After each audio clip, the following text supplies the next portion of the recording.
Welcome to the Rusted Garden Homestead. Today's video is all about tomatoes and peppers. It's going to be a comprehensive video. We're going to cover everything. I'm going to try and do it a little more quickly, just so this doesn't drag on for an hour or so. However, I have plenty of videos on more detailed seed starting of all kinds of different plant varieties, so you can check those out. So let's get started with tomatoes, peppers, and I'll jump around, cover all the main topics, but first thing people are mostly interested in is how do you get set up and started.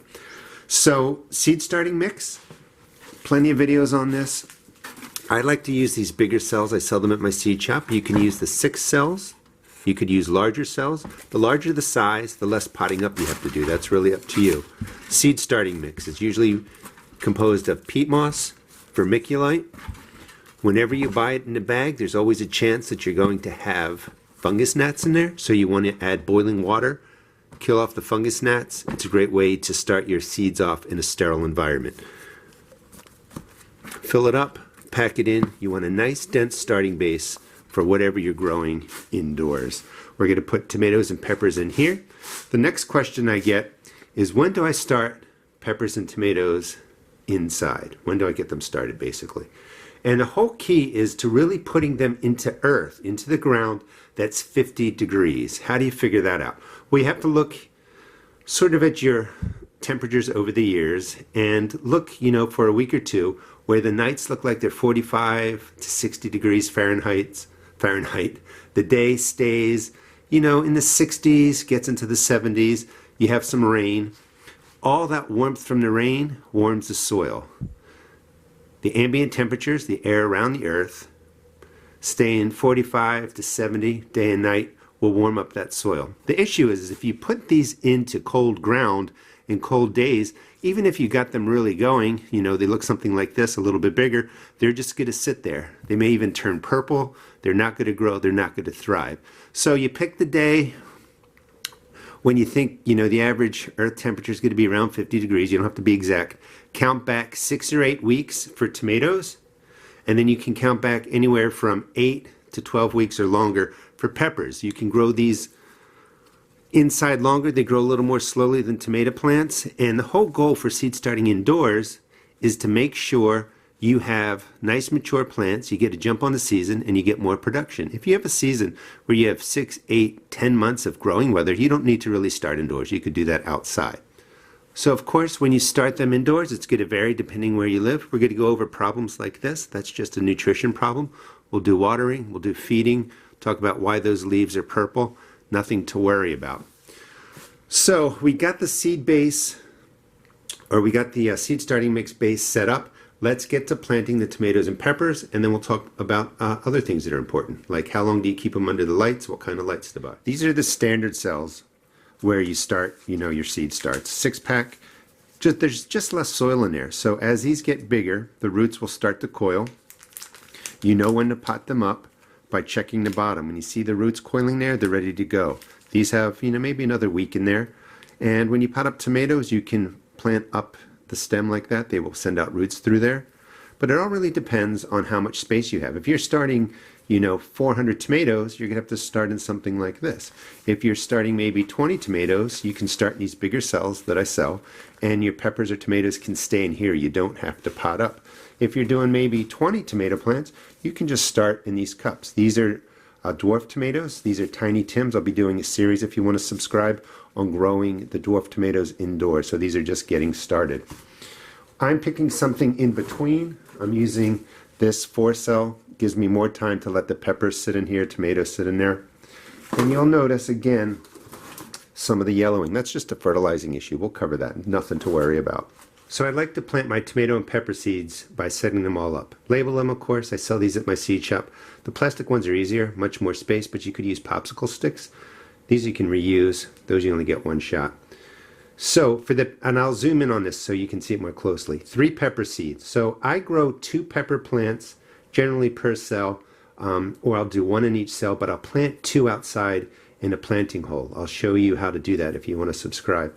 And basically you double your production in the same space. So for peppers, since I'm going to have 2 growing in here, you always want to plant 1 more seed or 2 more seeds than you need, just so you're not waiting around for something to germinate. It doesn't germinate. This way it increases your odds. Then I just press them in, 1/4 inch deep. I've done plenty of videos and experiments on the depth, and I've even pushed them all the way down to the bottom and they still come up. So I'll do that for all of the pepper seeds. Tomato seeds are going to be hard to see. Maybe you can see these. 2, 1 there. Again, I'll zoom in. And I just push them in 1/4 inch, 1/2 inch, it doesn't really matter. And then I gently scrape over the starting mix. Well, here's one that didn't go down. And then I press them in. So I'll do that for all of these. And that sets these up in a nice, dense base of starting mix. They'll do really well. We'll have to water them in. At the end of the video, I'll put these on the shelves. I'll talk about the kind of light you need, how long you leave them on. But this is how I do it. Set them all up. 1, 2, 3. 1, 2. Makes it real easy. 3. I use a popsicle stick. You could use the back of a pen. 1, 2, 3. And this will set up the whole flat. These are mostly my sweet peppers. Now, it's the 26th of February here. It's way too early for me doing tomatoes, but I'm going to run an experiment. I do them now for the video. Peppers, these are going to be growing for about 12 weeks. I want to do more of the bell peppers. They seem to grow more slowly, but I'm doing a personal experiment where I'm really going to try and have these growing 12, 14 weeks indoors and outdoors. I really want to get big pepper plants out there. But remember, when the ground is about 50 degrees regularly, you count backwards 6 or 8 weeks for tomatoes. You can do as little as 8 weeks up to 14 weeks for peppers. Now I'm moving through this video pretty quickly just so that you can be exposed to everything you need to know, but not spend an hour here. I will link in my playlist of like 30 videos from last year, all on seed starting, in a description and places, and you can watch for more details. This is a peat-based starting mix. It's basically peat moss and vermiculite. Anytime that you use a peat-based mix, you want to sterilize it. You don't need soil life for these transplants. We can add it in. I'll show you how to do that with some worm castings. If you put in granular organic fertilizer in here, like blood meal, bone meal, stuff like that, because there's no soil left really to digest it, because it's not outdoors, you're going to see a lot of white fuzz start forming. That's just natural fungus that forms on the organic granular type fertilizer. So I really use only worm castings from Vermisterra. I am affiliated with them, but they are aged for 7 years. They're sifted. You're not getting extra stuff in there. You're just getting worm castings. I'll show you how to use that. There's also a discount you can use if you want to buy that. And then I use a liquid water-soluble fertilizer, which will feed the plants over there that are bigger too, and I'll go over that with you. For feeding, I just want to stress for the water-soluble, extremely low amounts of N, P, and K. You don't want to overdo it. You'll hurt your plants. So the peat-based starting mix goes in. Boiling water, just fill it in there, heat it up, then we go ahead, we mix it in all the way through, and then I put foil over it, I let it cool off, and then I'll use it then. Alright, let me let this cool off. I'll show you how I use the castings if you want to. Now when your seeds first germinate, let me grab these, they are living off the seed coat. So you really don't need fertilizer in here right away. You can add in the castings, which I'll do. After they germinate, anywhere from 10 days to 3 weeks, they're going to need their first water-soluble fertilizing. We're going to do that by feeding them from the bottom. And then after that first feeding, every 10 to 14 days, depending on the plant variety, how big they are, again, a very low dose of water-soluble fertilizer. But I'll get to the ratios in a second. The seed starting mix has cooled down. That was 12 quarts, by the way. So the ratio I tend to use, this is the worm casting too, and the reason I love Vermisterra is because you're getting castings. You're not getting a lot of compost filler. So in 12 quarts, I take 1 handful of the worm castings. And this is how I personally do it. When I do some teaching videos, I usually omit this because I don't want you to feel like you have to buy it or use it. 1 handful, that's all you need in 12 quarts. Mix it through well. You can see it's steaming a little because I'm trying to get through the video, but it's cooled down quite a bit. And that's going to add in plenty of nutrients. It's a 0.6, 0.7, 0.2 NP and K, nice and low. Your worm castings will add in growth hormones, other good things that come out of the end product of nature, which I like to call castings. Sets it up, plenty of fertilizer. You don't have to go crazy with it. Watering and feeding your seed starts. Don't overdo the fertilizer. I want to stress that. A couple examples. You water by the visual tell, and the visual tell is pretty simple. This is fully saturated seed starting mix. See how dark it is? This is the seed starting mix we just planted seeds in. It's a little bit lighter because it's losing some of the water. And then here's some seed starting mix that has a dry top. It's a light brown. That's when you know that these have to absolutely be watered today. You want to let the tops dry out. The moisture will stay down at the bottom of the cell. When you pick this up, it's lighter compared to the other ones. But you have time. It's going to dry up here first. Moisture will be at the bottom. When you see it browning and becoming light, that's when you want to water from the bottom. We're going to fertilize these, so I'm not going to do that right now with water. That's the only way you know really when to water, is a visual cue. Super saturated, I don't know, half saturated, dry, ready to be watered. Now you want to water from the bottom. You do not want to be pouring water on top of here, especially if you're growing indoors. You don't want water splashing everywhere. This is easier, it's more hygienic, doesn't splash out the seeds, doesn't spread disease. You want this top to actually dry like this, and that helps reduce fungus and mold. You fill this about a third of the way, quarter of the way, you'll get the hang of it, but just fill it up with water. A little hard one-handed.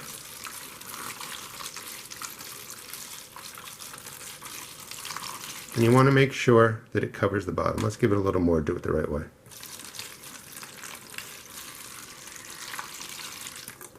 And then you let this sit for 20 or 30 minutes. Whatever water doesn't soak into the starting mix, just dump out. But with time and practice, you'll be able to do it perfectly just about every time. So that's watering. It's going to vary depending on the temperatures in your house. Now, for feeding your plants, like I said, they live off the seed coat. Somewhere between 2 and 4 weeks, you can give them the first feeding, and then after that, every 10 to 14 days. And the reason I don't have an exact number is because it's going to vary. It's going to vary on the fertilizers you use, if you put castings in, all that kind of stuff. But you don't want to overdo it. These are small, tiny cells. If you over-concentrate fertilizer in there, you're going to overlove and kill your plants. We'll get to some of the color changes on here after we do this. You can use either the chemical types. They do not hurt you or your plants. There's no soil life in here. You're not damaging anything. But when you use them, they're really high. They're a 12, 4, 8, 16 typically. Nitrogen, P, phosphorus, and potassium. So use it as 1 teaspoon, very little. It's really set up for what they would do for indoor house plants. Do not put a tablespoon in there. That's too much. Fish emulsion I like. 511. I use a little bit less too, 2 teaspoons per gallon. That works perfectly well. And I would do the same thing. You know, it's feeding time, so when this dries out, instead of just giving them water, you can just pick whatever fertilizer you want. I'm going to use that because it doesn't matter. Don't over stress about the fertilizers for your seed starts. You can still be an organic gardener once you get outside.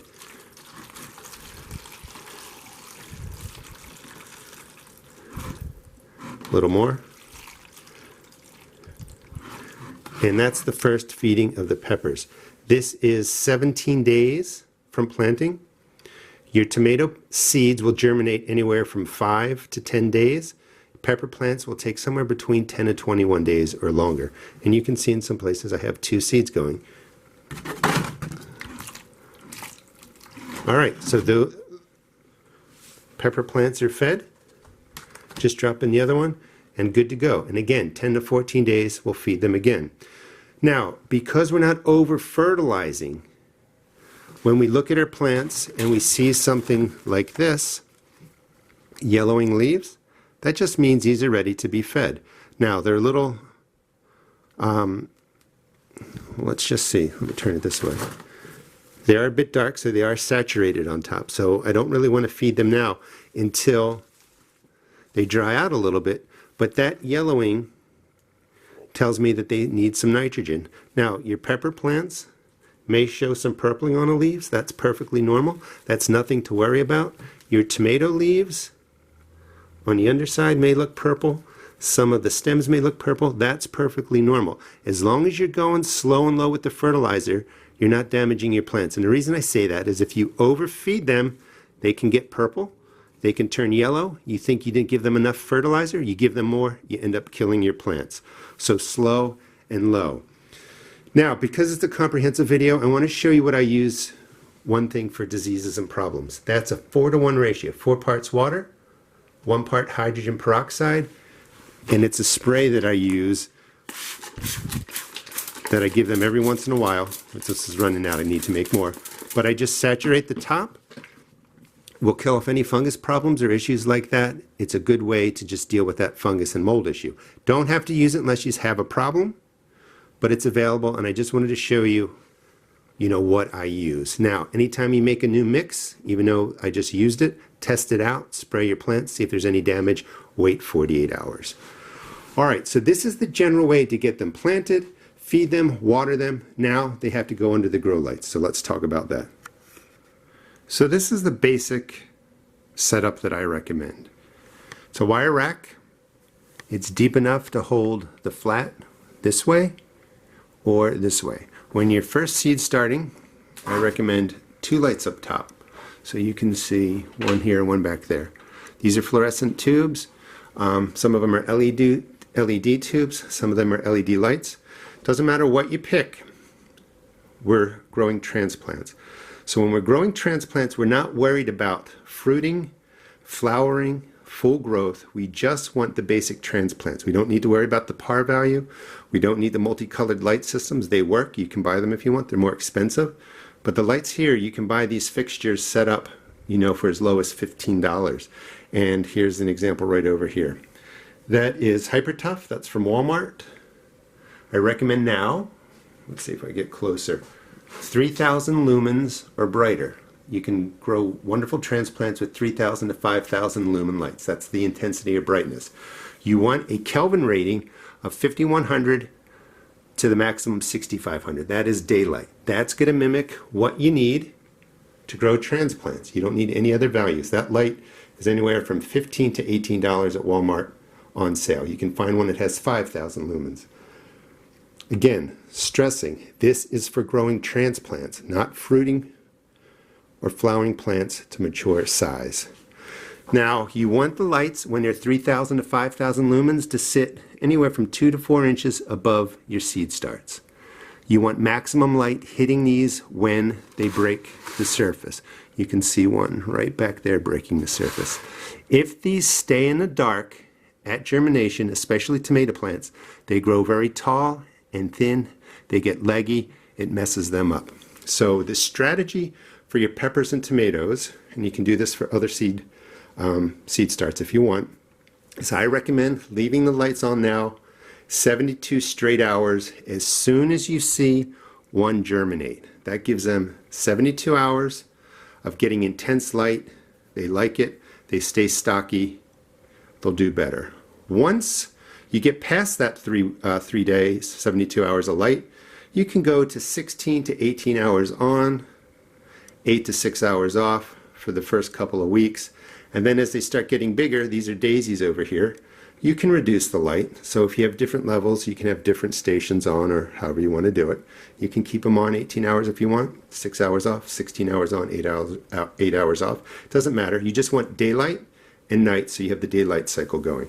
As they get much bigger, something like this, those lights are raised up higher so that the lights still stay, in some cases only an inch over the lights are touching the plant leaves, but they don't need as much light. So you see that there's only one light in there. These could really stay on 12 or 14 hours, be off the rest of the time. They need less light when they get larger. Hope that makes sense. Temperature wise, I don't know if you caught it, but maybe my robe got into the video when I was planting the seeds. It was cold in here in the morning. We're in an old farmhouse. This room, once warmed up, stays 65, 70 degrees. That's perfect for germination. Peppers tend to take longer to germinate and like 70 plus degrees. They'll still germinate with lower temps, Fahrenheit. So you can use a heating mat. You just slide a heating mat under there, plug it in, you leave it on until germination comes, and then the plants are about this size. Because I still have some germinating, the heat mat is staying on. Once they look like this, I shut the heat mat off. They just go with the temperatures in the house. Okay, I think I covered everything for starting peppers and tomatoes indoors. There's more we need to do. I'm going to talk about topping off pepper plants to get more side growth, make them bushier. We have to acclimate them to the outdoors. I'm also going to be growing them to larger size indoors, which you don't have to do. If you get the timing down, they can move outside. But please subscribe. I'll show you how to do that. Just one important tip is when your tomato plants, your pepper plants, get to that size, they have not been outside, they're not used to the UV rays of the sun. So if you put them straight out, the sun's going to kill them. So you have to slowly transition these plants, get them used to the wind, temperature changes, and the UV rays of the sun. You want to do that slowly over a week's time. That varies. I can't give you the exact way to do it because it varies if it's cloudy, super sunny, all that kind of stuff. Hope you enjoyed the video. Please check out my seed shop and please check out therustedgarden.com. I have all these seed starting supplies that you saw here, and you can use them to get your plants started. And the reason you want to grow indoors is, one, it opens your door to all kinds of varieties you can't find because it's the same basic tomatoes and peppers that you find at the big box stores. But it's so much cheaper. Just taking a look at that, you know, if you're paying $3 a plant, what do I have in there? 20, 30 plants, that's $60 to $90. You can really do all this, including the supplies, for about $15 or less. And $15 is kind of on the high end. Thanks for watching again, and please check out The Rusted Garden.